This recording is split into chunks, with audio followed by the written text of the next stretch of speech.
Hello friends, welcome on the Genius Foundation. आज हम discuss करने जा रहे हैं factors affecting of chemical shifts value in proton NMR spectroscopy.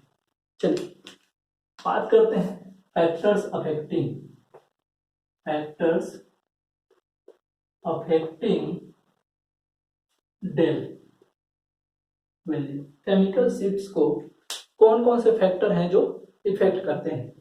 देखिए, मैं आपको एक टर्मिनोलॉजी पढ़ाया था कि आपके डिफरेंट एनवायरनमेंट के लिए डिफरेंट प्रोटॉन एनएमआर सिग्नल क्यों मिलता है, क्योंकि उनके लिए जो एच इफेक्टिव होता है वो डिफरेंट होता है। मतलब मैग्नेटिक फील्ड जो इन लोग अनुभव करते हैं डिफरेंट एनवायरनमेंट में वो अलग अलग होते हैं, इसलिए अलग अलग सिग्नल देते हैं। वो होता है आपका H not minus H naught sigma, जहां पर सिग्मा जो है स्क्रीनिंग कांस्टेंट और आपका एच नॉट जो है अप्लाइड मैग्नेटिक फील्ड है। ठीक है, अब देखिए मैं आपको इससे पहले स्केल भी आपको पढ़ा चुका हूँ कि ये टीएमएस होता है, डेल का वैल्यू 0 पर आता है इसका।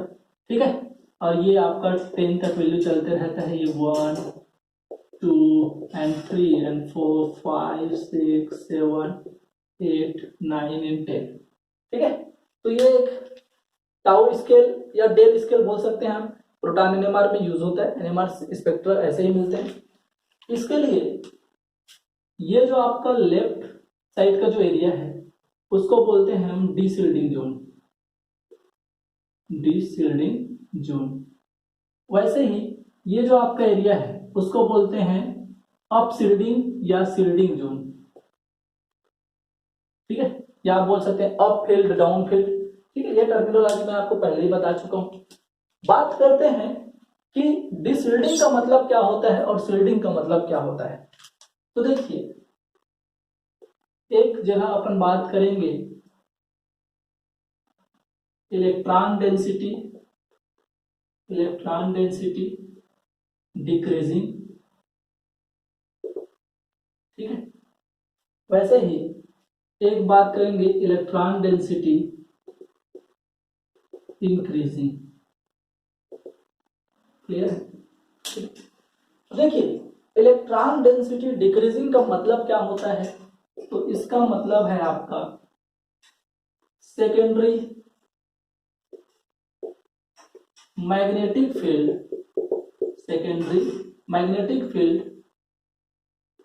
डिक्रीज। ठीक है, इसी को बोलते हैं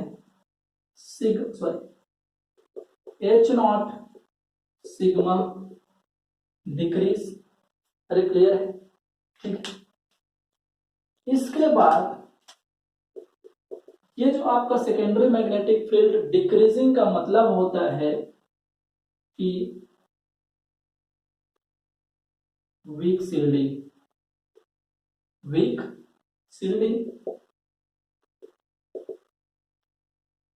ठीक है, इसी को ही बोलते हैं डाउन फील्ड। ठीक है भाई, अब देखिए इसके बाद जो आपका डाउन फील्ड के लिए बोला जाता है डेल वैल्यू इंक्रीज होगा। ठीक है, और ये जो डेल वैल्यू इंक्रीज हो रहा है इसके लिए बोला जाता है पैरामैग्नेटिक शिफ्ट।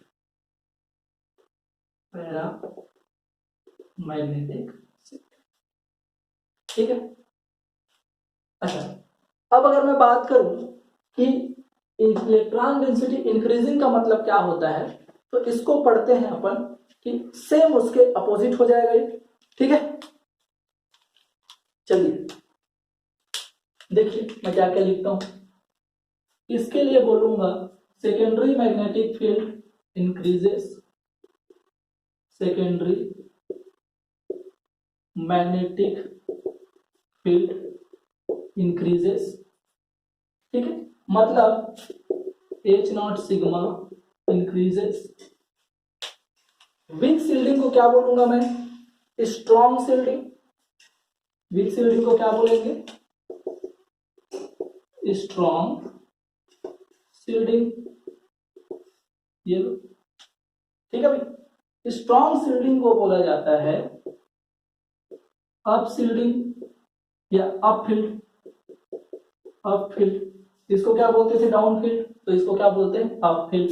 तो सील्डिंग को ही बोला जाता है अप फील्ड और डिसील्डिंग को ही बोला जाता है डाउन फील्ड।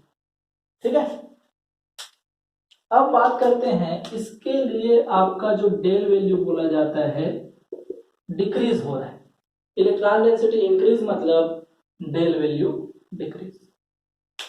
अब ये जो आपका पैरामैग्नेटिक शिफ्ट है इसको बोला जाता है डायमैग्नेटिक शिफ्ट। ठीक, ये हो गया आपका फिनोमिना कि हम जहां पर यूज करेंगे कि इलेक्ट्रॉन डेंसिटी डिक्रीज हो रहा है, उसका मतलब क्या होगा? उसका मतलब होगा सेकेंडरी मैग्नेटिक फील्ड डिक्रीज हो रहा है, वीक शिल्डिंग हो रहा है, दैट मींस डाउन फील्ड की तरफ जा रहे हैं, डेल वैल्यू इंक्रीज होगा, उसी को क्या बोलेंगे? Paramagnetic shift. वैसे ही मैं जब इलेक्ट्रॉन डेंसिटी इंक्रीजिंग की बात करूंगा तो ये सभी चीजें आपकी वहां पर एप्लीकेबल होंगी। ठीक है। देखिए, अब हम बात करते हैं कि कौन कौन से फैक्टर्स के कारण इलेक्ट्रॉन डेंसिटी इंक्रीज होगा या इलेक्ट्रॉन डेंसिटी डिक्रीज होगा। ठीक है। तो इसमें अपन कवर करेंगे inductive effect, mesomeric effect, anisotropic effect and hydrogen bonding. ठीक है भाई। चलिए बात करते हैं कौन कौन से फैक्टर्स हैं। ठीक है। तो इन फैक्टर्स में अपन कवर करेंगे इंडक्टिव इफेक्ट, दूसरा होगा आपका मेसोमेरिक इफेक्ट, थर्ड पढ़ेंगे अपन एनिसोट्रॉपिक इफेक्ट और फोर्थ पढ़ेंगे अपन हाइड्रोजन बॉन्डिंग। ठीक है। चलिए अब बात करते हैं इंडक्टिव इफेक्ट की। देखिए, इंडक्टिव इफेक्ट जो है किस तरह से इफेक्ट करता है डेल वैल्यू में। ठीक है। चल देखिए, यहां पर अगर मैं बात करूं तो एक एग्जांपल लिखते हैं CH4 CH3 RCH3, उसके बाद RCH2R, उसके बाद RCHR। ठीक है। तो ध्यान देना, ये आपका प्राइमरी कार्बन, सेकेंडरी और ये है आपका टर्सरी। इसमें भी एक NMR सिग्नल मिलेगा, एक प्रोटॉन NMR, इसमें भी एक और इसमें भी एक। ठीक है। मैं यहां पर डेल वैल्यू लिख रहा हूं ppm में। इसके लिए होता है 0.4 से 0.9। ये मैं पहले ही बता चुका हूं। 0.9 से कितना होता है भाई? तो ये होता है आपका 1.2। ये होगा आपका 1.3 से 1.5। ये होगा आपका 1.5 से 1.9। क्लियर? ठीक है। तो आप अगर ध्यान दे रहे होंगे तो कुछ नहीं, डेल वैल्यू क्या हो रहा है? इंक्रीज हो रहा है। और चेंजेस क्या आ रही हैं? तो मैं अगर बाएं से दाएं जाऊं तो चेंजेस क्या आ रही है? ध्यान देना, ये जो आपका हाइड्रोजन है, low electronegative hydrogen atom replaced by high electronegative carbon atom. अरे यही हो रहा है क्या? जैसे जैसे मैं बाएं से दाएं चल रहा हूं, हाइड्रोजन जो है कार्बन से रिप्लेस हो रहा है। और आपको पता होगा कि कार्बन का जो इलेक्ट्रोनिगेटिविटी है वो हाई होता है किससे? हाइड्रोजन से। तो जब इलेक्ट्रोनिगेटिविटी हाई होगी तो यहाँ पर ये जो है हाइड्रोजन के रेस्पेक्ट में ज्यादा खींचेगा क्या इलेक्ट्रॉन को, ये जो पेयर इलेक्ट्रॉन है। तो यहाँ पर एक कार्बन पर डिफिशियंसी होगी। अभी कार्बन पर डिफिशियंसी होगी तो ये हाइड्रोजन की तरफ से थोड़ा सा पुल करेगा। तो कहने का मतलब कहीं ना कहीं हम बाएं से दाएं जा रहे हैं तो हाइड्रोजन में इलेक्ट्रॉन डेंसिटी कम होगी। ठीक है। किसके कारण होगी? क्योंकि कार्बन से सब्स्टिट्यूट हो रहा है हाइड्रोजन, तो उसका जो है इलेक्ट्रोनेगेटिविटी हाई होने के कारण इलेक्ट्रॉन डेंसिटी हाइड्रोजन पर क्या होगी? कम होगी। That means electron density on hydrogen atom decreasing. अरे क्लियर है। और जब इलेक्ट्रॉन डेंसिटी डिक्रीज होता है तो हम क्या बोलते हैं कि सेकेंडरी मैग्नेटिक फील्ड डिक्रीज हो रहा है, हम क्या बोलते हैं कि वीक फील्ड में जा रहा है, दैट मीन्स डीशिल्डिंग बढ़ रहा है, वीक शिल्डिंग हो रहा है। क्लियर है। तो उस कंडीशन में क्या बोला जाता है कि डेल का वैल्यू इंक्रीज हो रहा है। अरे क्लियर है भाई। अरे ठीक है क्या, चलिए ठीक है। और देखो डेल बढ़ रहा है क्या, बिल्कुल बढ़ रहा है। वैसे ही मैं आपको एक एग्जांपल बताता हूं कि ध्यान दो कि ये अगर ये हाइड्रोजन है कार्बन से जुड़ा हुआ है, यहाँ पर 3 टाइप के आपके सब्स्टिट्यूट लगे हुए हैं, एक्स वाई जेड। हमको पता नहीं है कि एक्स क्या है, वाई क्या है और जेड क्या है। अरे क्लियर है, ठीक है। चलिए बात करते हैं, ध्यान देना कि एक एग्जांपल है मेरा CH3X, दूसरा एग्जांपल है मेरा CH2X2, तीसरा एग्जांपल है मेरा CH3 ये लो। अरे क्लियर है क्या भाई, ठीक है। तो ध्यान देना यहां पर X क्या है, X को बोल रहा हूं कि एक बार क्लोरीन है, X is equal to chlorine, X is equal to chlorine chlorine bromine, और X is equal to iodine. ये लो, ठीक है। ये कौन सा कंडीशन हो गया, ये वाला। वैसे ही यहां पर भी वही होगा, क्लोरीन क्लोरीन ब्रोमीन आयोडीन। अरे क्लियर है भाई। तो ध्यान देना आप, इसके लिए मैं डेल वैल्यू क्या लिख रहा हूं। तो इसके लिए जो डेल वैल्यू होता है ये होता है 4.3, ये हो जाएगा आपका 3.0, 2.7 और उसके बाद 2.2। ठीक है। वैसे ही अगर यहां की बात करें तो ये 5.4, 5.3, 5.0 एंड 3.9। इसके बाद अगर हम यहां बात करें इस कंडीशन के लिए तो ये हो जाएगा 6.2 एंड 7.3 एंड 6.8 एंड 4.9। ये मैं डेटा इसलिए लिखा हूं क्योंकि डेटा से मैं कुछ चीजें आपको समझाऊंगा। सबसे पहले तो अगर मैं बात करूं ऊपर से नीचे आने पर, ठीक है भाई। तो ध्यान देना जब मैं अप टू डाउन आऊंगा तो हमेशा हर जगह पे डेल वैल्यू इंक्रीज हो रही है। और वो क्यों इंक्रीज होगी, क्योंकि देखो भैया नंबर ऑफ फ्लोरीन यहाँ पर एक एफ है, CH3F, CH2F2 दो फ्लोरीन हो गए, यहाँ 3 फ्लोरीन हो गए। तो यहाँ पर इलेक्ट्रोनेगेटिविटी ज्यादा वाले जो एटम है उनकी संख्या बढ़ रही है। तो उस कंडीशन में वो जो है ये जो इलेक्ट्रॉन पेयर है उनको अपनी तरफ ज्यादा अट्रैक्ट करेंगे। उसके चक्कर में हाइड्रोजन की इलेक्ट्रॉन डेंसिटी क्या होती जाएगी, कम होगी। तो up to down electron density decrease on hydrogen atom. अरे क्या मैं सही हूं, ठीक है। तो जब इलेक्ट्रॉन डेंसिटी डिक्रीज होगी तो वहां पर डेल वैल्यू क्या होगी, इंक्रीज होगी। और डेल वैल्यू इंक्रीज का मतलब क्या होता है, डाउन फील्ड में जाना। और डाउन फील्ड का मतलब क्या होता है, डीशिल्डिंग। क्या होना, डीशिल्डिंग होना। अरे क्लियर है, ठीक है क्या, अरे ठीक है।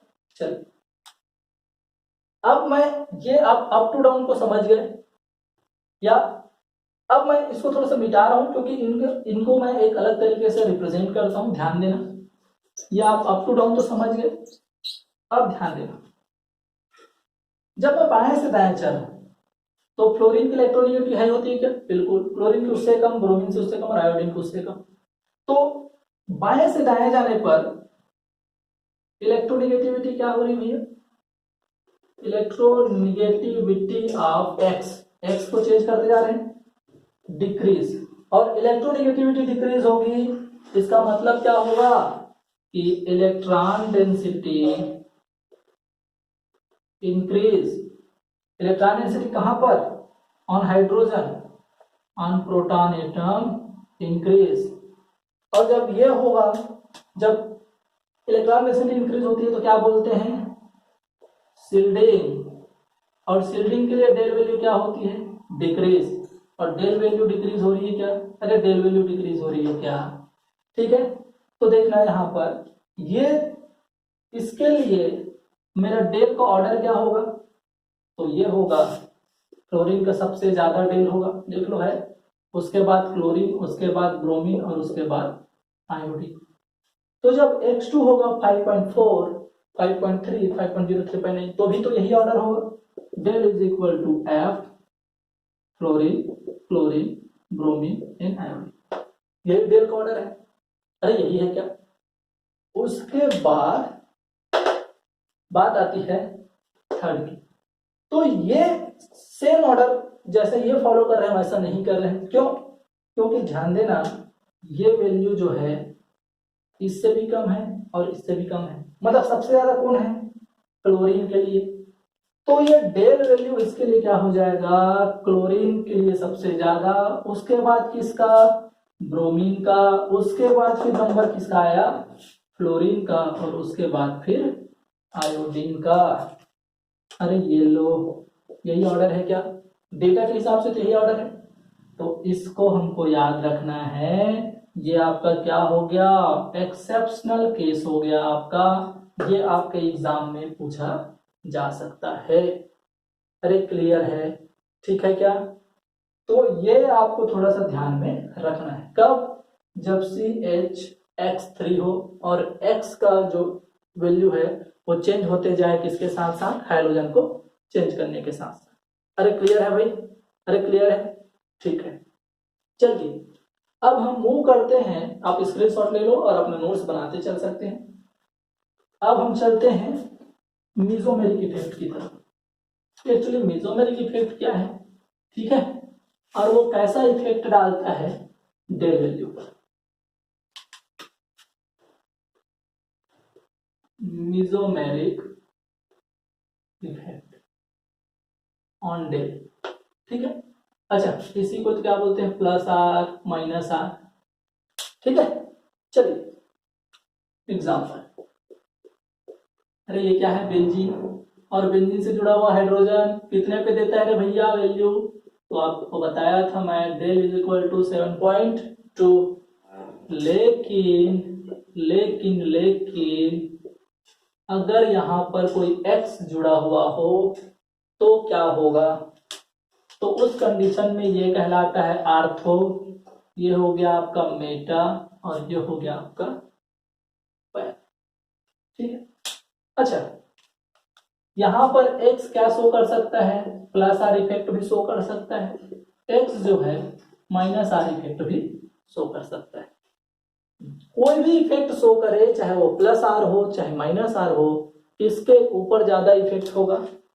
तो आपको पता होगा ऑर्डर ऑफ इफेक्ट क्या होगा, सबसे ज्यादा कहां पर होता है भाई, सबसे ज्यादा होगा आर्थो पर, प्लस आर देगा तो भैया यहां पर आपको माइनस हो जाएगा, वही आपका माइनस आर देगा तो खींचेगा वो इलेक्ट्रॉन, तो यहां पर plus R that means ortho पर ही सबसे ज्यादा इफेक्ट पड़ रहा है। उसके बाद सीधा ये जंप करता है पैरा पे, और सबसे कम इफेक्ट पड़ता है मेटा पे। ध्यान देना, यहां पर हम डिस्टेंस को नहीं देख रहे हैं बल्कि उसके इफेक्ट को देख रहे हैं कि सीधा इफेक्ट किसके ऊपर पड़ रहा है, क्लियर है, ठीक है। अब बात आती है कि अगर x का वैल्यू या x की जो डायरेक्टिंग प्रॉपर्टी है वो प्लस आर वाली है या माइनस आर वाली है, तो क्या होगा, तो देखिए if x is equal to plus R group, ठीक है, वैसे ही if x is equal to minus R group, clear है। एग्जाम्पल क्या है इसका, तो आपको पता होगा प्लस आर वाले कौन से इफेक्ट डालते हैं, जैसे ओ आर हो गया, जैसे एक्स हो गया, अरे क्लियर है, जैसे NH2 ग्रुप हो गया। वैसे ही आपके माइनस आर वाले कौन होते हैं, तो इसका एग्जांपल है साइनाइड हो गए,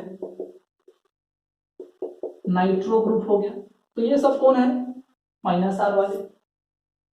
तो अगर मैं सीधा बात करूं कि देखो अगर ये प्लस आर इफेक्ट डालेगा तो बताओ, plus are effect that means इसका लोन पेयर यहाँ, फिर ये जो है ये वाला जो आपके इलेक्ट्रॉन पाई बॉन्ड है वो शिफ्ट हो जाएगा आर्थो पोजीशन पर, इलेक्ट्रॉन डेंसिटी बढ़ी क्या।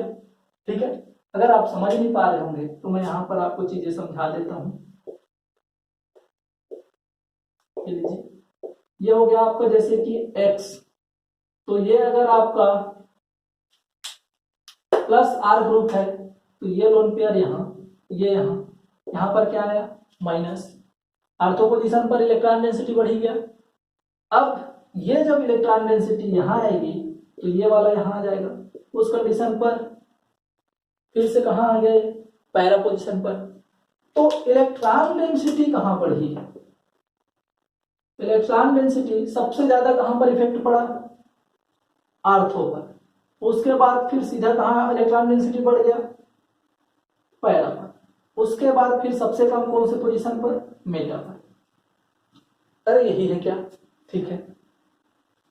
दूसरी चीज अगर मैं यहां बात करूं, ध्यान देना भाई, वही चीज कर रहे हैं, ये लो एक्स, अगर ये माइनस आर इफेक्टिंग है, इफेक्टिंग ग्रुप है, तो ये वाला जो डबल बॉन्ड यहां जाएगा।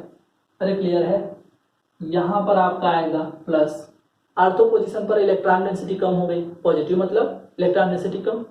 अब इसको फुलफिल करने के लिए ये वाला बॉन्ड यहां जाएगा तो यहां पॉजिटिव बन गया। That means electron density ortho पर कम हुई, फिर पैरा पर कम हुई, कहां पर कम नहीं हो रही है, तो इनके रेस्पेक्ट में मेटा पोजीशन पर इलेक्ट्रॉन डेंसिटी बढ़ा रहे हैं कौन, माइनस आर रिप्रेजेंट करने वाले ग्रुप। अरे क्लियर है, ठीक है। तो बताओ अगर मैं बात करूं कि इलेक्ट्रॉन डेंसिटी का ऑर्डर क्या होगा, इलेक्ट्रॉन डेंसिटी का ऑर्डर क्या होगा, कहां पर सबसे ज्यादा, तो सबसे ज्यादा मेटा पर है क्या, अरे सबसे ज्यादा मेटा पर है क्या। उसके बाद भाई, अरे उसके बाद पैरा पर, और सबसे कम कहां पर है, आर्थो पर। क्यों, क्योंकि सबसे ज्यादा इफेक्ट तो इसी पर होगा ना, ठीक है। तो यहाँ पर इसके इफेक्ट के कारण इलेक्ट्रॉन डेंसिटी कम हुई है, इसीलिए यहाँ पर आर्थो में सबसे कम। अब मैं आपको एक चीज बता देता हूं कि del value is inversely proportional to pi electron density. Del is inversely proportional to pi electron density, that means ortho, para और मेटा में अगर ये ऑर्डर इलेक्ट्रॉन डेंसिटी का है तो डेल का ऑर्डर क्या होगा, इसके जस्ट अपोजिट, सबसे कम किस में होगा, आर्थो में। उसके बाद पैरा में सबसे ज्यादा डेल वैल्यू किसके लिए होगा, मेटा के लिए। क्यों, क्योंकि यहाँ पर हम बोलेंगे इलेक्ट्रॉन डेंसिटी मेटा पर कम है, दैट मीन्स डीशिल्डिंग है, that means down field, that means del का वैल्यू इंक्रीज। वैसे ही यहाँ पर क्या होगा, तो डेल का ऑर्डर होगा मेटा में सबसे कम होगा, पैरा में उसके बाद, और आर्थो में सबसे ज्यादा डेल का वैल्यू होगा। क्यों, क्योंकि सबसे ज्यादा डीशिल्डिंग यहीं पर प्रेजेंट है। अरे क्लियर है, क्लियर है भाई, ठीक है। तो ये बात हो गई आपकी मेसोमेरिक इफेक्ट। बात करते हैं एनाइसोट्रॉपिक इफेक्ट की। एनाइसोट्रॉपिक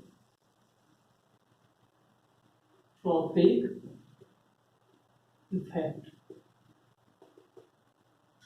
एनाइसोट्रॉपिक इफेक्ट क्या होता है, जब आपका डेल का value direction of the induced magnetic field and applied magnetic field क्या कर दे, इफेक्ट कर दे या डिपेंड करे, तो उसको बोलते हैं एनाइसोट्रॉपिक इफेक्ट शो करना। मतलब वहां पर जो आपका अप्लाइड मैग्नेटिक फील्ड का डायरेक्शन है उसके अकॉर्डिंग डेल का वैल्यू क्या होते जाता है, चेंज होते जाता है, ठीक है। चलिए बात करते हैं, जैसे कि अगर मैं बात करूं एग्जांपल की, तो यहां पर आपका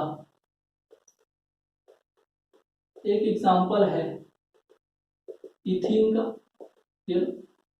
उसके बाद अपन बात करते हैं, ठीक है,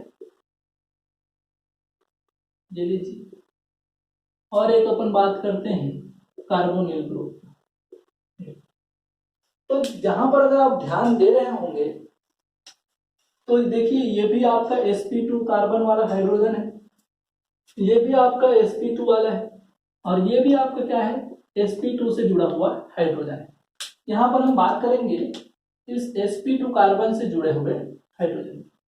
तो जब मैं बात करूंगा डेल वैल्यू का, तो आपको पता भी होगा कि ये जो है 4 to 6.5, 4.5 से 6.5 के बीच आसपास होता है, ठीक है।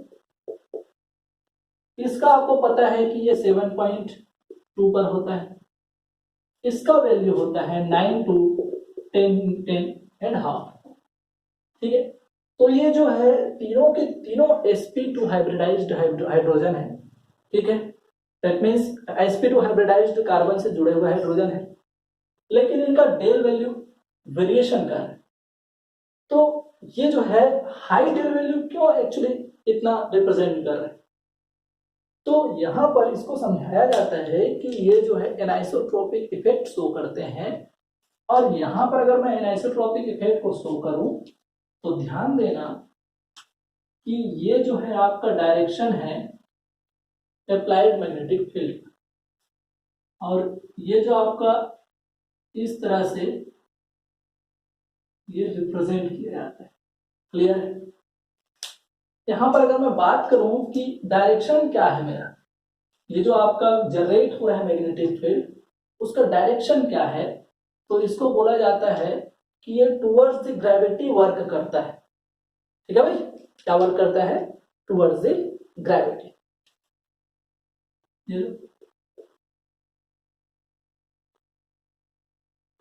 ठीक है, मैं बात करूंगा कि यहां भी तो आपका एक अप्लाइड मैग्नेटिक फील्ड जनरेट होगा, वैसे ही जैसे यहां हो रहा है। अरे होगा क्या भाई? ठीक है, मैं इन चीजों को फिर अभी समझाऊंगा। यहां से भी एक आपका वैसे ही फील्ड जनरेट हो रहा है, ये लो, ये आपका H0 का डायरेक्शन है। ठीक है, अब ध्यान देना, यहां पर आपके बहुत सारे हाइड्रोजन लगे हुए अपने अपने जगह पर हाइड्रोजन ऐसे प्रेजेंट है। ठीक है, ये इसका स्ट्रक्चर एक्चुअली है क्या? तो अगर मैं प्लेन में बात करूं तो ये जो है आपकी टूवर्ड्स अगर लूं मैं, ये लो, ये आपके तरफ है, तो ये दूर होंगे आपसे, होंगे भाई, बिल्कुल। ये लो, ये डबल बॉन्ड, ये हाइड्रोजन आपके तरफ, ये हाइड्रोजन आपके तरफ, और ये आपका पीछे towards away from the viewer, और ये भी आपके अवे फ्रॉम द व्यूअर। तो ये प्लेन में है। तो एक्चुअली ये जो आपका फील्ड है वो कैसे लग रहा है, ये ऊपर से ऐसे नीचे चल रहा है, टुवर्ड्स द ग्रेविटी वर्क कर रहा है, और ये प्लेन में आपका क्या है, ये जो मॉलिक्यूल प्रेजेंट है। तो ध्यान देना, इसके ये जो जोन है ये ऊपर जो ऐसे चल रहा है, तो ये अप और ये डाउन, ये जो फील्ड जिस एरिया में आ जाएगा तो इसको बोलते हैं शील्डिंग जोन। और जो आपका ये प्लेन में पड़ रहा है पैरेलल उसके, वो होता है आपका, अरे जो पैरेलल पड़ रहा है ये इफेक्ट, वो होता है आपका डीशील्डिंग जोन। अगर मैं इसके लिए उन चीजों को रिप्रेजेंट करूं, ध्यान देना,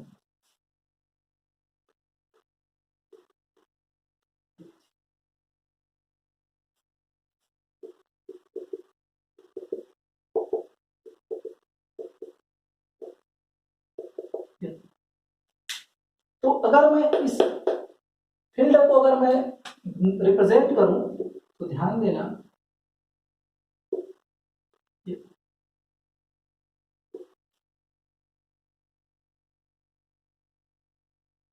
ठीक है, ये जो ये प्लेन में है, बेंजीन रिंग ये प्लेन में है, उसका ऊपर का जो जोन है ये वाला जोन, और ये नीचे का जस्ट जोन, इसको बोलते हैं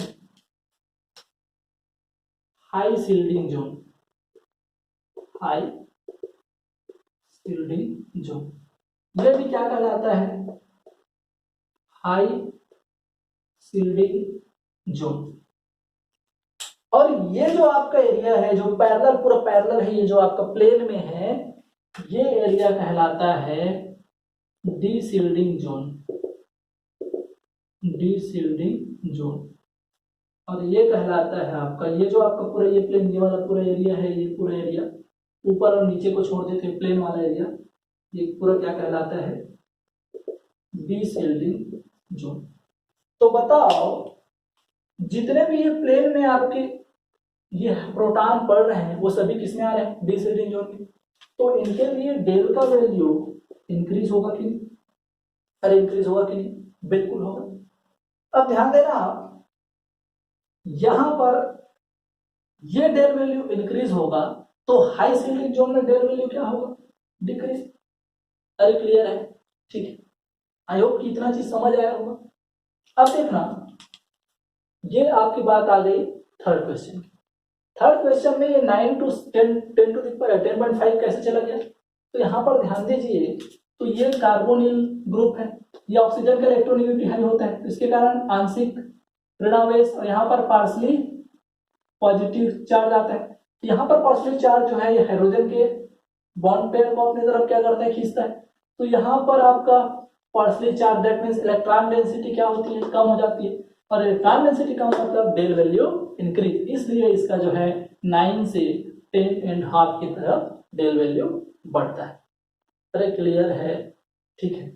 अब देखिए, अब मैं यहीं पर आपका एक एग्जांपल बनाता हूं कि चलिए बात करते हैं, यहां पर क्या जुड़ा हुआ है मेरा CH2, ये लो एक और CH2, यहां भी एक CH2 लगाते हैं, यहां भी CH2 लगाते हैं, और ये आपका CH2 लगाते हैं, ठीक है भाई। चलिए अब देखिए, अब अगर पूछूंगा कि ये एक सिग्नल देगा, बिल्कुल देगा, यहां से प्लेन ये वाला सेम है, ये दोनों सिग्नल देंगे, दैट मीन्स एक सिग्नल तो इसके कारण मिलेगा, दूसरा सिग्नल इसके कारण मिलेगा, दूसरा सिग्नल इसके कारण, और ये तीसरा सिग्नल है। चलो मान लेते हैं, ठीक है। तो अगर मैं बात करूं, मैं पूछूंगा कि A, B और C, इनको सबको छोड़ देते हैं, A, B और C में किसका डेल वैल्यू हाई होगा और किसका डेल वैल्यू कम होगा। तो बताओ यहां पर अगर ये डी शिल्डिंग जोन है और ये वाला हाई शिल्डिंग जोन है, तो इलेक्ट्रॉन डेंसिटी आप फाइंड आउट कर लोगे क्या, तो इलेक्ट्रॉन डेंसिटी का ऑर्डर क्या होगा, तो देखो सबसे ज्यादा इलेक्ट्रॉन डेंसिटी किसमें होगा, ए में, क्योंकि देखो हाई शिल्डिंग जोन में आ रहा है, high shielding zone that means high electron density, तो ए जो है हाई इलेक्ट्रॉन डेंसिटी जोन में है। उसके बाद थोड़ा सा कम कौन है, बी, और सबसे कम डी शिल्डिंग जोन मतलब इलेक्ट्रॉन डेंसिटी कम, उन सबसे कम सी। अरे क्लियर है। अब आपको पता है कि यहाँ पर जब इलेक्ट्रॉन डेंसिटी जिसमें ज्यादा होती है कम होता है, तो डेल वैल्यू का ऑर्डर क्या होगा, तो ए में सबसे कम होगा, बी में उससे ज्यादा होगा, और सी के लिए डेल वैल्यू सबसे ज्यादा होगा। और वैसे भी आपको पता है, देखो ये कहाँ आ रहा है, डी शिल्डिंग जोन में आ रहा है, क्यों, क्योंकि शिल्डिंग जोन कौन होता है, शिल्डिंग जोन होता है ये। अरे क्लियर है। अब कुछ एग्जांपल्स कर लेते हैं। देखिए कि यहाँ पर इन एग्जांपल्स में कितने आपके प्रोटॉन एनएमआर सिग्नल मिलेंगे और किन प्रोटॉन्स के लिए आपका डेल का वैल्यू कम होगा या डेल का वैल्यू ज्यादा होगा। अरे क्लियर है भाई, ठीक है। देखिए सबसे पहले मैं अगर इस एग्जांपल की बात करूं तो ध्यान देना कि सबसे पहले इसमें कितने सिग्नल्स मिलेंगे। तो देखना यहाँ पर देखिए भाई, ये सभी एरोमेटिक है, 2 2 4 2 6 2 8 2 10, ठीक है। 4n+2 वाला रूल फॉलो हो रहा है, बिल्कुल हो रहा है। ये कितने पाई इलेक्ट्रॉन है इसमें, तो इसमें है 10 पाई इलेक्ट्रॉन, और 10 pi electron that means 4n+2 rule का हकल का जो रूल है वो फॉलो करे, दैट मींस एरोमेटिक। इस कंडीशन में अगर मैं बात करूं तो ये दोनों एक सिग्नल देंगे, क्यों, क्योंकि ये प्लेन में है जो बेंजीन रिंग है, और यहां से ये जो आपके दो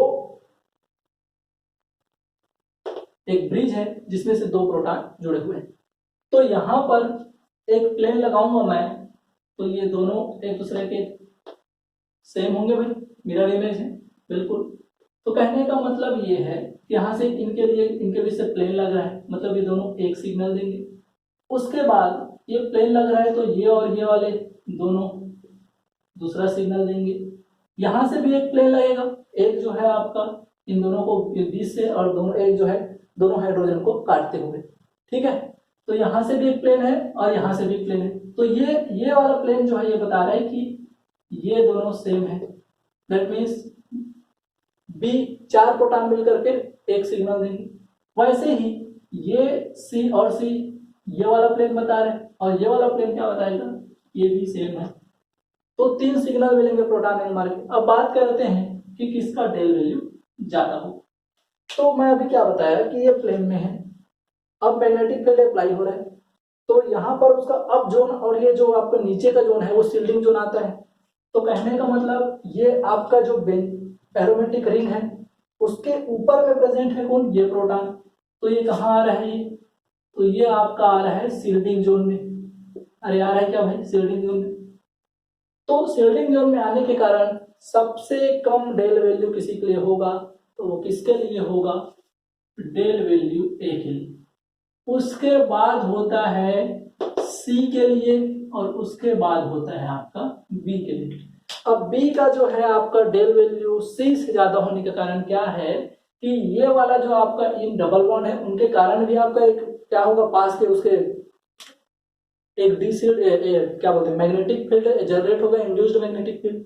तो वो इस दूसरे वाले के इंड्यूस्ड मैग्नेटिक फील्ड के डी शील्डिंग जोन में ये बी वाला प्रोटॉन आ जाता है, जिसके कारण उसका डेल वैल्यू सी से ज्यादा हो जाता है। याद रखेंगे भाई। और ए और बी और सी का मतलब क्या है कि ये जो ऊपर वाला जो ब्रिजिंग वाला प्रोटॉन है वो सबसे कम डेल वैल्यू पर हो क्योंकि ये शील्डिंग जोन में है। उसके बाद आता है आपका ये जो बाहर की तरफ है सी, और ये जो आपका ब्रिजिंग जो आपका कार्बन है उसके पास वाले प्रोटॉन का सबसे ज्यादा डेल वैल्यू होता है। अरे क्लियर है, ठीक है। वैसे अगर मैं बात करूं यहाँ पर तो ये कौन कौन से सिग्नल देंगे, तो देखो यहाँ से एक प्लेन लग रहा है, यहाँ से एक प्लेन लग रहा है, तो ये दोनों तो और ये दोनों, ये सभी चारों क्या है, एक सिग्नल देंगे। उसके बाद आपका ये प्लेन यहाँ से आपका एक बी हो जाएगा और ये आपका क्या दिखा रहा है, ये, ठीक है। तो यहाँ पर कितने एनएमआर सिग्नल, 2 एनएमआर सिग्नल, और दोनों एनएमआर सिग्नल में किसका डेल ज्यादा होगा, ए का होगा कि बी का होगा। तो बताओ भाई यहाँ पर ए वाला प्रोटॉन ज्यादा डेल में होगा कि बी वाला में। तो यहाँ पर वर्क करेगा आपका एनाइसोट्रोपिक इफेक्ट। यहाँ पर बात करोगे तो ये आपका इसी टाइप से क्या हो रहा है, आपका फील्ड जनरेट होगा। तो देखना ये बी भी क्या किसमें है, डिसल्टिंग जोन में है, ये बी भी डिसल्टिंग जोन में है और ए भी डिसल्टिंग जोन में। तो ये जो प्रोटॉन है अपने रिंग के डिसल्टिंग जोन में तो है, लेकिन ध्यान देना ये जो ए है वो ए जो है ये वाले अपने रिंग के डिसल्टिंग जोन में तो रहेगा ही, दूसरे रिंग के डिसल्टिंग जोन में भी आ रहा है, उसके रेंज में आ रहा है। तो 2 रिंग के डिसल्टिंग जोन में है और 2 रिंग के डिसल्टिंग जोन में मतलब उसका डिसल्टिंग जोन और बढ़ गया, मतलब इलेक्ट्रॉन डेंसिटी और कम हो गई। तो इसके लिए कहने का मतलब क्या है, डेल ए बड़ा होगा डेल बी से। अरे क्लियर है, समझ आया क्या भाई, अरे समझ आया, ठीक है। वैसे ही अगर मैं बात करूं इसकी इसकी, तो यहाँ पर कितने सिग्नल मिलेंगे, ये तो आपका एक हो गया, ठीक है, ये वाला प्लेन और ये वाला प्लेन, यहाँ से प्लेन लग रहा है और यहाँ से प्लेन लग रहा है, ठीक है, एक सिग्नल, ये बी और ये बी, ठीक है भाई, दूसरा सिग्नल, और ये सी सी और ये सी, तीसरा सी। अब ध्यान देना कि इसमें डेल वैल्यू किसके लिए सबसे ज्यादा, ठीक है, डेल, तो मैं क्या बोल रहा हूं कि इसमें डेल ए सबसे ज्यादा, उसके बाद डेल बी, उसके बाद डेल सी। और ये क्यों हुआ, तो ध्यान देना ये जो ए है तीनों जो हैं अपने अपने रिंग के डिसल्टिंग जोन में तो है, लेकिन ए जो है ये वाला रिंग का जो ऐसे जाएगा डिसल्टिंग जोन उसके भी कांटेक्ट में आ रहा है, और ये वाले रिंग का जो डिसल्टिंग जोन चलेगा उसके भी कांटेक्ट में आ रहा है। तो ये 2 अपने रिंग के साथ छोड़ करके और 2 अलग रिंग के डिसल्टिंग जोन में है, मतलब 3 डिसल्टिंग जोन में है। तो सबसे ज्यादा डिसल्टिंग में तो वही है, तो सबसे डेल का वैल्यू ज्यादा उसी के लिए होगा, बिल्कुल। उसके बाद बी की बात करूं तो बी जो है अपने रिंग को छोड़ करके ये जो बीच वाला रिंग है इसके डिसल्टिंग जोन में आएगा, ये बी वाला देखो इसके डिसिल्डिंग जोन में, तो दूसरे रिंग के डिसिल्डिंग जोन में आ रहा है, तो उससे ज्यादा उसका होगा। और सी जो है सिर्फ अपने वाले रिंग के बस डिसिल्डिंग जोन में है और दूसरे वाले रिंग के डिसिल्डिंग जोन में नहीं आ रहा है, तो सबसे कम डेल वैल्यू सी। अरे क्लियर है, ठीक है। अब देखिए ये वाले एग्जाम्पल्स, ठीक है भाई, ध्यान देना, ये बहुत इंपॉर्टेंट है, आपके पहले भी पूछे जा चुके हैं और आपके आगे भी पूछे जा सकते हैं। यहाँ पर ध्यान दो, तो ये आपका एक यहाँ हाइड्रोजन होगा क्या, यहाँ हाइड्रोजन होगा क्या, ये लो यहाँ हाइड्रोजन और ये यहाँ। तो अगर मैं ध्यान दूं तो 2 2 4 2 6 2 8 2 10 2 12 और 2 14, इसको बोलते हैं 14 एन्युले। इसमें देखो 2 2 4 2 6 2 8 2 10 2 12 2 14 2 16 16 एन्युले। और ये 14 एल्यूलिन जो होता है 4n+2 हकल का रूल, ये एरोमेटिक होता है और ये क्या होता है, एंटी एरोमेटिक। अरे क्लियर है, ठीक है। यहां भी आपका क्या है, प्रोटॉन प्रोटॉन, ये लो। तो देखो आपको अच्छे से पता है कि एरोमेटिक और एंटी एरोमेटिक में प्लेनर स्ट्रक्चर होना बहुत जरूरी है, एसेंशियल कंडीशन है एरोमेटिक और एंटी एरोमेटिक के, ठीक है। तो ये प्लेन में ये बिछे हुए हैं और ये जो आपके प्रोटॉन में ग्रीन कलर में शो किया हूं वो रिंग के अंदर हैं और जो ब्लैक वाले हैं वो पूरे रिंग के बाहर फैले हुए हैं, वैसे ही यहाँ भी है। अरे क्लियर है, ठीक है।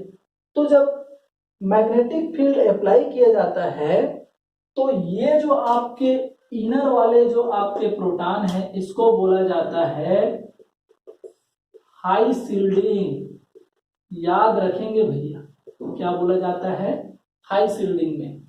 तो वैसे ही ये जो आपके बाहर के प्रोटॉन है इनको क्या बोला जाता है, हाईली डीशिल्डिंग। अंदर वाले को क्या बोल रहा हूं, हाई शिल्डिंग जोन, नीचे बाहर वाले को क्या बोल रहा हूं, डीशिल्डिंग जोन। तो जस्ट उल्टा क्या हो जाता है, एंटी एरोमेटिक।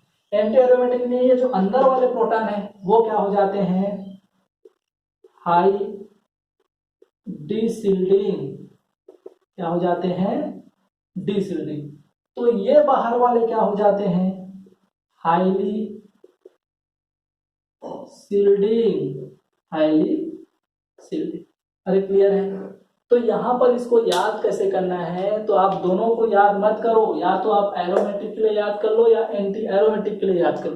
तो मैं क्या याद करता हूं, एरोमेटिक के लिए याद करता हूं कि अंदर वाले जो आपके प्रोटॉन है वो शील्डिंग जोन में है, तो अंदर वाले जब शील्डिंग है तो बाहर कौन है, डीशील्डिंग जोन में है, तो जस्ट उसका उल्टा क्या हो जाएगा, एंटी एरोमेटिक में।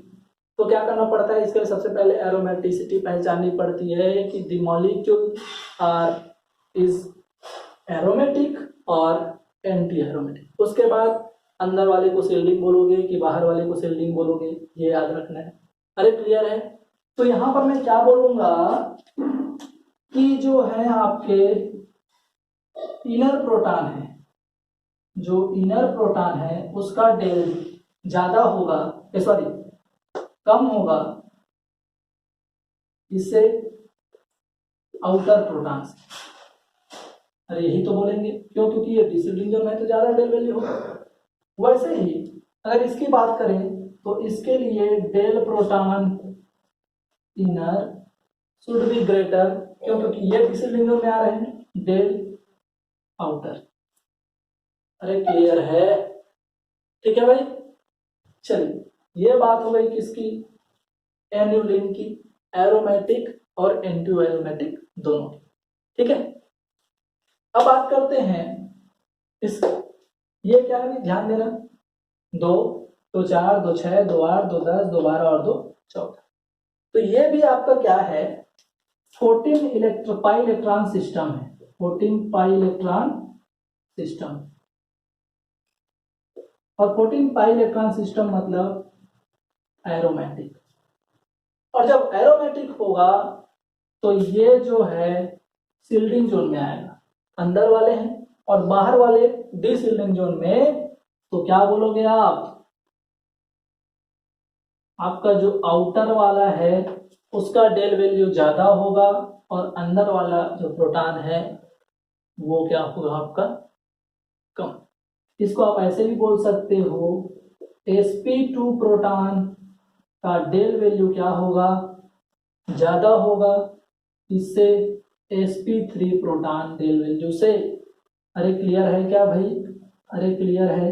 डेल sp2 हाइड्रोजन sp2 वालों का del value deshielding zone में आ रहे हैं और अंदर वाले सील्डिंग जोन में आ रहे हैं। मतलब ये कौन है? ये आपका सील्डिंग जोन है और ये कौन है? ये डी सील्डिंग जोन है। अरे क्लियर है? ठीक है। मजे की बात क्या है, ध्यान देना। मजे की बात ये है कि आपके एक बार क्वेश्चन में आया है कि इसी को ये लीजिए, यहाँ पर क्या था CH3, यहाँ पर था आपका CH3 और रिएक्शन कराया है वो पोटेशियम से। किससे कराया है आपका? पोटेशियम। ठीक है भाई। और जब मेटेलिक पोटेशियम से रिएक्शन कराता है तो क्या हो जाता है स्ट्रक्चर?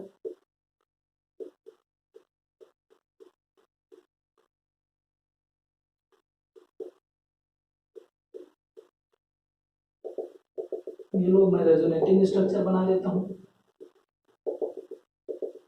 ये लो, अभी भी ये CH3 है और ये CH3 है। तो अंतर क्या आया? तो यहां पर देखना, अगर ऐसा है तो डेल H sp2 वाले और डेल CH3 किसका ज्यादा होगा? तो ये एरोमेटिक है भी। एरोमेटिक मतलब बाहर वालों का डेल ज्यादा होगा, ये लोग sp2 वाले हाइड्रोजन का ज्यादा होगा। लेकिन जब इसको मेटेलिक इसको जब मेटेलिक पोटेशियम के साथ रिएक्शन कराया जाता है तो ये जो है 2 इलेक्ट्रॉन प्रोवाइड करा देता है और 2 इलेक्ट्रॉन प्रोवाइड कराने के बाद ये कौन सा सिस्टम बन जाएगा? 16 pi electron system, that is anti aromatic. और एंटी एरोमेटिक जब ये बन जाएगा तो एंटी एरोमेटिक के लिए क्या हो जाता है? ये जो अंदर वाले होते हैं वो डीसील्डिंग में चले जाते हैं और ये बाहर वाले क्या हो जाते हैं? तो ये सील्डिंग में चले जाते हैं। उस कंडीशन में ये जस्ट उल्टा हो जाएगा, del HSP2 is lesser than del CH3। क्यों? क्योंकि ये अब डीसील्डिंग जोन में आ गया। अरे क्लियर है भाई? ठीक है, समझ आया? अगर कोई भी दिक्कत है तो आप पूछ सकते हैं। ठीक है, चलिए आगे बढ़े। एक कॉन्सेप्ट मैं आपको और बता देता हूं कि कुछ चेंजेस अगर होते हैं तो उसको हम डेल वैल्यू कैसे फाइंड आउट करते हैं। जैसे कि आपका एक कॉन्सेप्ट है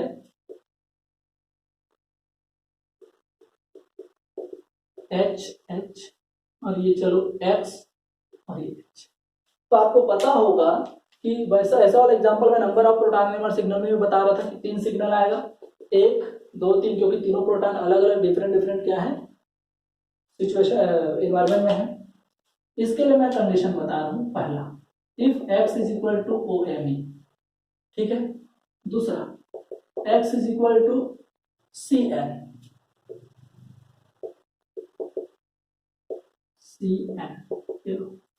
तीसरा x is equal to CHO and fourth x is equal to H। अच्छा पहले H ही देखते हैं, H और x is equal to OMe, ठीक है। Fifth x is equal to pH और sixth x is equal to CN, ठीक है। ध्यान देना, जब यहाँ पर हाइड्रोजन होगा तो भैया ये तो इथिन हो गया, सभी प्रोटॉन सेम और सभी प्रोटॉन सेम, दैट मीन्स देखो इसको मैं A नाम दे रहा हूँ, उसको B नाम दे रहा हूँ और इसको C नाम दे रहा हूँ। तो यहाँ पर डेल का वैल्यू क्या होगा? A is equal to B is equal to C, क्यों? क्योंकि एक ही सिग्नल देगा तो एक ही डेल आएगा। बात करते हैं सेकंड वाली। तो ध्यान देना, जब यहाँ पर CN होगा, ठीक है, देखो यहाँ पर CN होगा तो ये पाई इलेक्ट्रॉन को अपने तरफ खींचेगा अरे ठीक है, जब पाई इलेक्ट्रॉन को अपने तरफ खींचेगा तो यहाँ पर आपका पॉजिटिव बनेगा।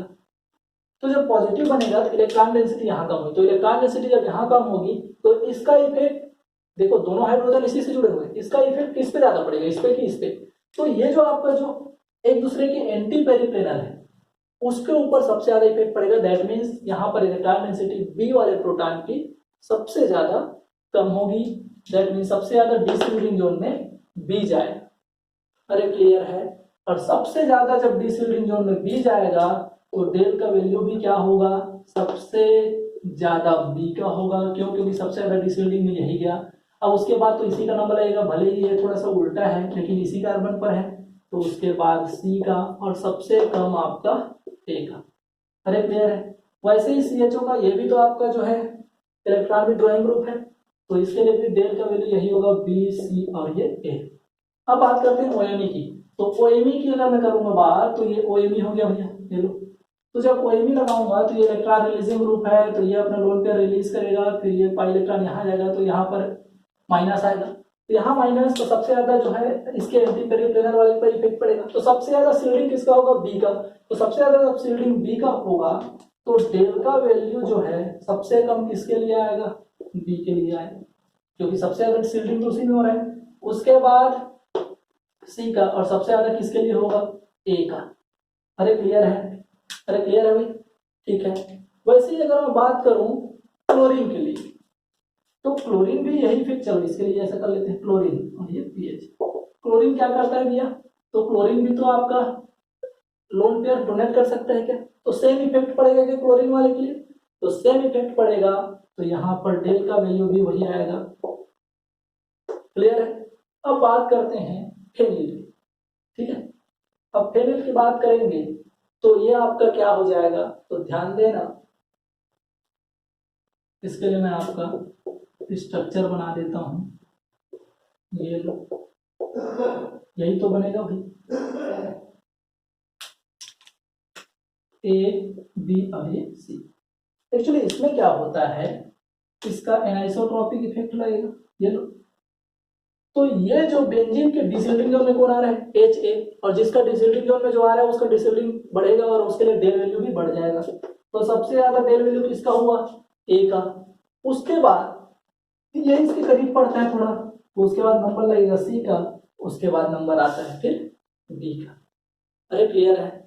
तो ये है आपकी कुछ एनाइसोट्रॉपिक इफेक्ट और जो फैक्टर अफेक्टिंग है वो। क्लियर है। इसके बाद हम एक और फैक्टर पढ़ लेते हैं, हाइड्रोजन बॉन्डिंग, ठीक है। उसको मैं ऐसे ही बता देता हूँ, थोड़ा सा आप समझ जाएंगे। हाइड्रोजन बॉन्डिंग कोई बड़ा इशू क्या बोला जाता है, बस देखिए।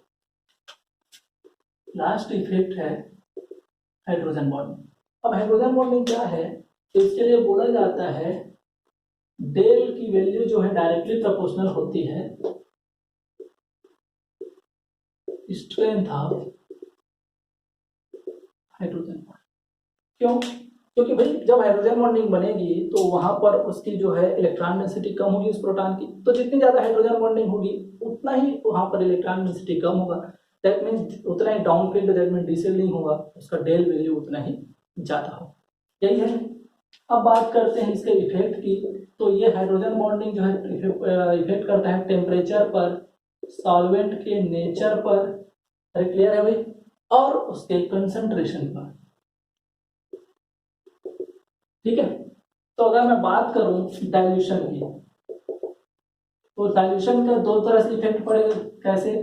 जैसे हाइड्रोजन बॉन्डिंग भी तो intermolecular hydrogen bonding, intermolecular hydrogen bonding, और एक है आपका इंट्रामॉलिक्यूलर हाइड्रोजन बॉन्डिंग। इसका मतलब क्या है भाई, इंटरमॉलिक्यूलर हाइड्रोजन बॉन्डिंग मतलब दो अलग अलग मॉलिक्यूल के बीच हाइड्रोजन बॉन्डिंग है, और इंट्रामॉलिक्यूलर मतलब एक ही मॉलिक्यूल के दो ऐसे एटम है जिनके बीच हाइड्रोजन बॉन्डिंग प्रेजेंट है। तो यहाँ पर मैं बात करूं कि डाइल्यूशन का क्या इफेक्ट पड़ेगा, तो भाई डाइल्यूशन इफेक्ट, ज्यादा डाइल्यूट करते जाओगे तो जो इंटरमॉलिक्यूल हैं वो अलग अलग होते जाएंगे, और अलग अलग होते जाएंगे तो हाइड्रोजन बॉन्डिंग टूटते जाएगी। दैट मीन्स इसके लिए क्या बोलेंगे, hydrogen bonding strength of hydrogen bonding, dilution increases, then strength of hydrogen bonding decreases. That means del value also decreases. यहां पर क्या होगा भाई, डाइल्यूशन करोगे तो no effect of dilution, no effect of dilution, that means no change in del value. कहने का मतलब क्या है भाई, इंट्रामोलिक्यूलर क्या है, हाइड्रोजन बॉन्डिंग है, मतलब खुद के मॉलिक्यूल में हाइड्रोजन बॉन्डिंग प्रेजेंट, तो कितना भी डाइल्यूशन कर लो वो जो मॉलिक्यूल एक जगह से दूसरी जगह जाएगा, दूसरी जगह से तीसरी जगह जाएगा, लेकिन हाइड्रोजन बॉन्डिंग उसके साथ साथ चलते जाएगा, तो वहां पर डेल का वैल्यू उस प्रोटॉन के लिए कोई भी चेंजेस नहीं होगा। ये था आपका हाइड्रोजन बॉन्डिंग का डेल के वैल्यू में इफेक्ट। आई होप कि आपको वीडियो पसंद आया होगा। वीडियो को लाइक कीजिए, ज्यादा से ज्यादा शेयर कीजिए, चैनल को अभी तक सब्सक्राइब नहीं किया तो जल्दी से चैनल को सब्सक्राइब करें।